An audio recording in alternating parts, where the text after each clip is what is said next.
اب یہاں پہ آتے ہیں 2000 2500 روپے کا سوٹ، اس میں بھی بیچارے سن کے بہت سے لوگ چلے جاتے ہیں۔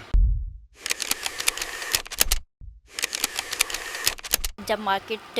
تراویح کے بعد کھلنا شروع ہوتی ہے تو مارکیٹوں میں گہما گہمی نظر آتی ہے، لیکن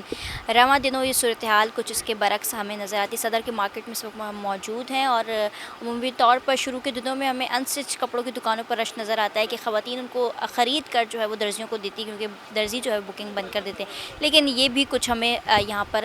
خریداری کا سلسلہ جو ہے وہ سست نظر آتا ہے۔ دکاندار ہمارے ساتھ موجود ہیں، ان سے بات کرتے ہیں کہ کیا وجوہات ہے، بتائیے گا کیا وجہ ہے کہ مارکیٹ خالی ہے اور ابھی کیسا کام چل رہا ہے؟ کام تو بالکل، کام کے حوالے سے اگر بات کریں گے تو بالکل مارکیٹ سلو ہے، بالکل کام نہیں ہے۔ ہم لوگ دوسرے روز جیسے دکان کھول کے بیٹھے ہوئے ہیں،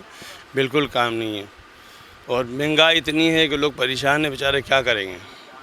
اب یہاں پہ آتے ہیں 2000 2500 روپے کا سوٹ، اس میں بھی بیچارے سن کے بہت سے لوگ چلے جاتے ہیں، یہ بات ہے۔ اچھا، پچھلے سال کی نسبت اس سال میں قیمتوں میں کتنا فرق آیا ہے اور خریداری میں کتنا فرق؟ قیمت میں کوئی اتنا خاص فرق نہیں آیا ہے، جو 2000 کے سوٹ تھے وہ 2000 کے ہی آج بھی ہیں،